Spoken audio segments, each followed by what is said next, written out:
Hello, this is Nishant Malhotra from the Middle Road. I'm at Sankalp Summit 2019 and I'm with Mr. Tom. Mr. Tom is representing the team lead at DFID Impact Program in India. DFID is a very prestigious name.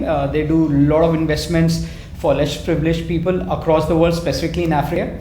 So thank you, Tom, for joining us. It's a great privilege to be here. And Tom, you've recently come to India and you're doing a lot of innovative practices. Could you talk about what DFID is doing in India and what brings you to India? Yes, sure. What I'll do is I'll talk about the impact program itself, because this is a specific initiative within DFID, which I'm leading on behalf of Palladium. So Palladium is the consultancy partner that is implementing the impact program. And what we have been established to do is to find ways of increasing the volume and improving the distribution of impact investing capital flowing into and within Sub-Saharan Africa and South Asia. So what we've done so far is we've made our first call for proposals.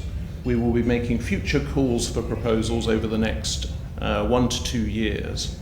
And in total, we have a grant pool of around £24 million available to make grants to organisations which are helping smooth over reduce the barriers, improve, lessen the constraints that are affecting the flow of capital from investor to the investee.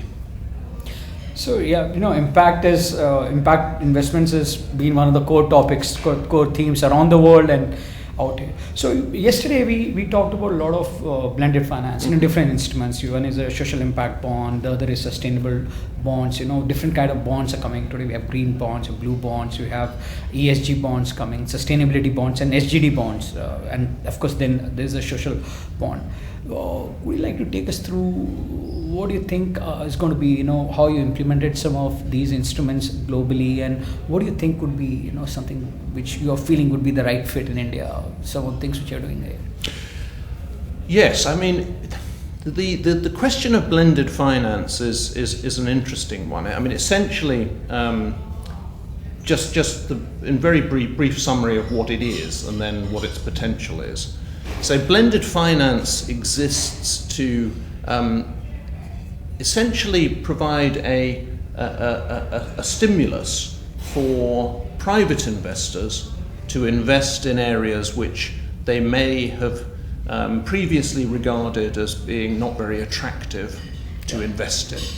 And typically these are the kinds of important areas, more often than not, in fact almost always linked to the SDGs, whether it's explicit or implicit, but for which private capital has been either slow to invest in or wary to invest in or considers too high risk.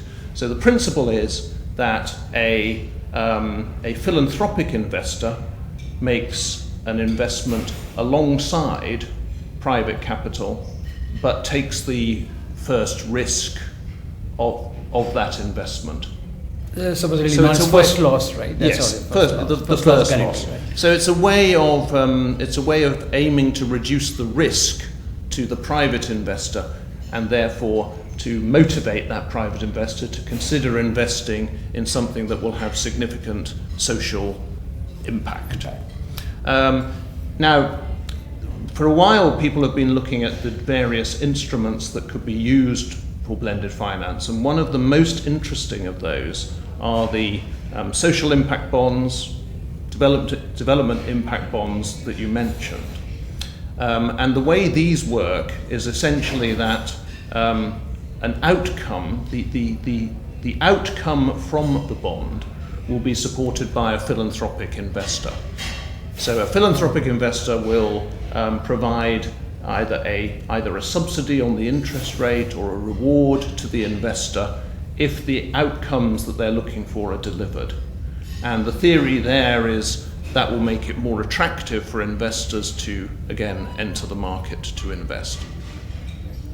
So, Tom, you are investing in quite a few themes in SGD. So, when you talk about sustainable development goals, is it like some of the few themes which you really want to be investing in? Like, you have 17 SGDs, and if I remove the 17th one, which is public-private partnership, so you have 16 core ones.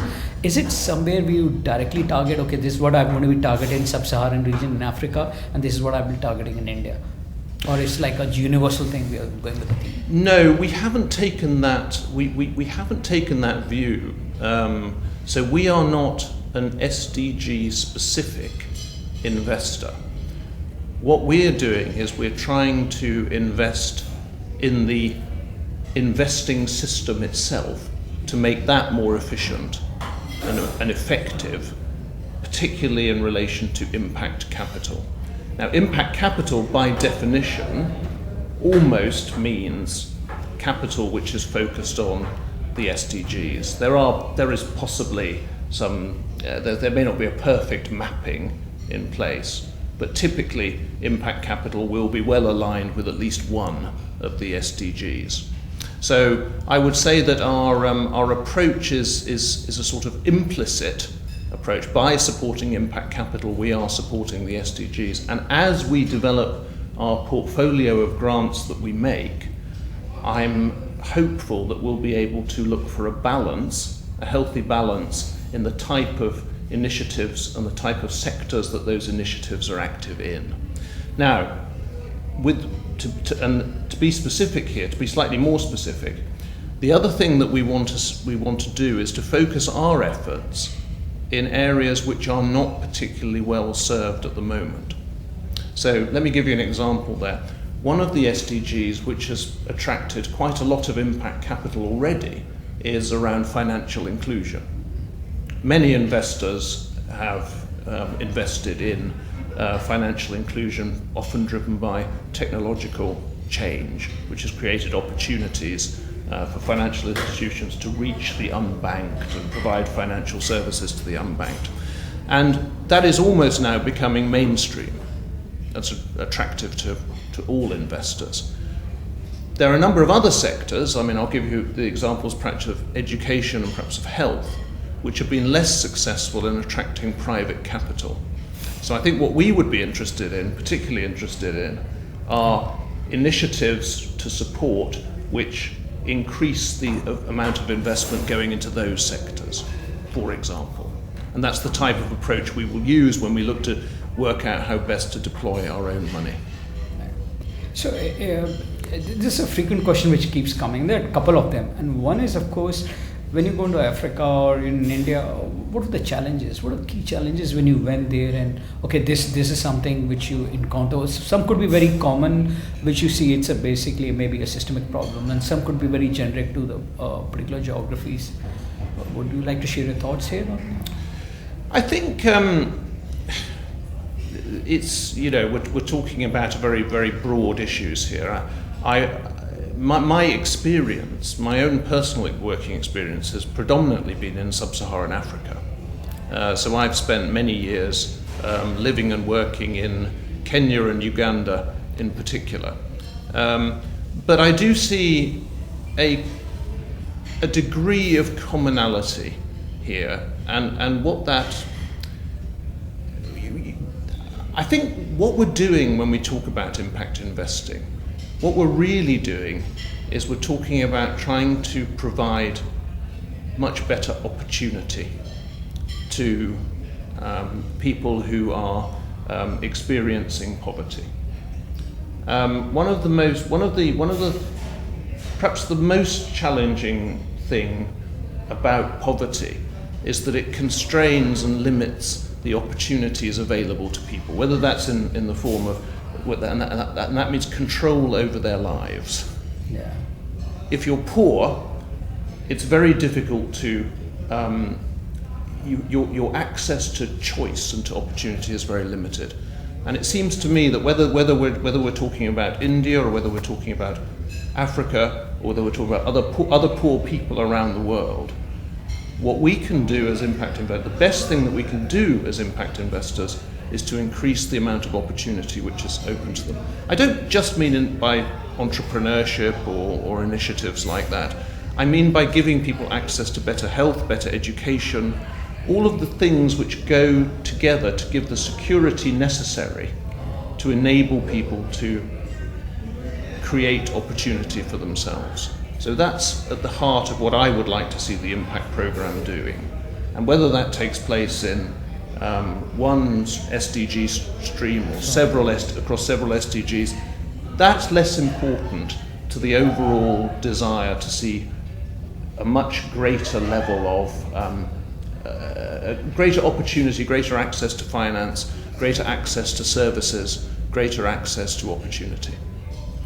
Yes, yeah, so Africa is a place I myself wanted to be in development space, and it's doing a fantastic job. I mean, a lot of multilateral banks and foundations have come. Rockefeller has got his center in Kenya, and a lot of work is being going on now. And you've worked so long with Africa. Would you like to touch how did it sort of affect you culturally? It's a fantastic place, and there's a lot of wildlife. This is how the view comes in.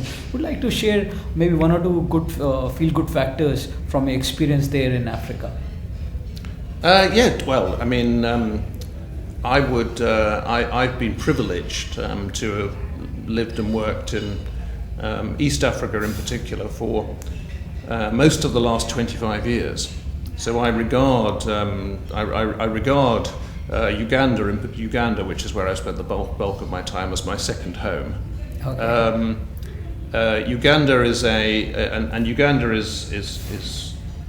it's very difficult to generalize about it. It's very difficult and almost dangerous to generalize about Africa. It's a very large and diverse environment. But the things that I take away from the time that I spent in Uganda is the great desire and hunger people have for education, for development, for advancement, and the youth and the energy. I'm leaving aside here the sort of natural features. I'm talking about the humanosphere in Uganda, and I would say that what you see there is a great love for life and a great desire to seize the opportunities that present themselves, to make the most of things, and of course a very rich spoken and musical and dance culture. Very lively. Very lively, and full of energy, full of life. Thanks. You shared a very fantastic dimensions, because I was reading a report which said that a lot of Africans usually have above average in their entrepreneurship desire, but then on the second hand, like, there's a huge problem in terms of jobs, in terms of the quality of education. And you rightly pointed out that education would healthcare, and of course quality education would be a huge enabler in Africa. So is there any sort of impact you measure when you invest in impact investors will always, one of the hallmarks of being an impact investor is that you measure.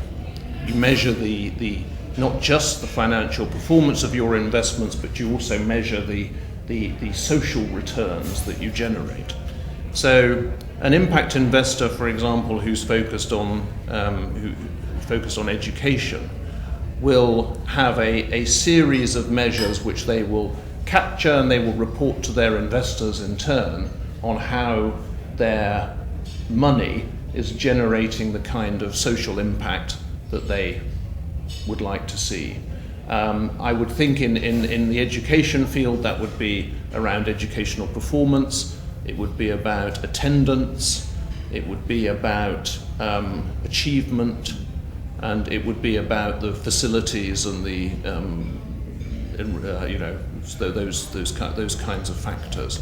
So, and that's a core element. To be an impact investor, you have to be explicit about the impact that you are intending to have, and then you have to commit to do that, to commit to measure that, and commit to report on it. And this is one of the areas which is terrifically important in impact investing. And actually, in a sense, to safeguard the reputation of impact investing itself, it's very important that people who raise money for impact purposes, then report on that impact. So that's something we are looking to make sure that we drive as part of this program, part of the overall, the impact program that I'm managing. Thanks a lot for sharing. And just one last question, what are your future plans in India? Now you've come to India, you are looking at India as a major player, as you want to invest in. So do you have any sort of, made out a vision? What do you want to plan to achieve in India in the next 5 years? Well, the first thing I'd like to say is that it's very clear, just being in this conference and meeting people and listening to the debate and the presentations that are being made, that the impact investing sector in India is extremely dynamic and innovative, creative, and it's populated by some very committed people. So I think that's the first thing that I've learned. To some extent I knew that, but of course you learn much more when you're actually present and you're meeting people face to face and so on, which is the value of events like this. I think we can do things. I think we can support many of the organizations that are working here. We can support them to scale up their models, to scale up the way they're working, to try to find ways of providing them with access to new investment capital so that they can build their work. I also think there's probably scope for India to actively influence impact investing over a much wider geography. Actually, I think India is very much one of the leaders in impact investing, and I think there's an opportunity here, not just within India itself, but there's an opportunity to take some of the things which are being done here and the approaches which are being developed and to take those elsewhere in the world. I think we can all learn something. We can all learn from each other, and that's something I've learned over the years. But we will be finding organisations to support here, no question. So thanks, Tom, for a wonderful opportunity. We met at Sankalp Summit 2019, and you had the opportunity to speak with the middle road. I really appreciate a fantastic view. We had a great session yesterday on blended finance, and now you shared your view, you shared your vision, specifically in Africa and India. So thanks a lot. I wish you all the very much success, and I'm sure you'll be a major player in the impact space in India. Okay, thank you very much. Thanks a lot. Thank you, Tom.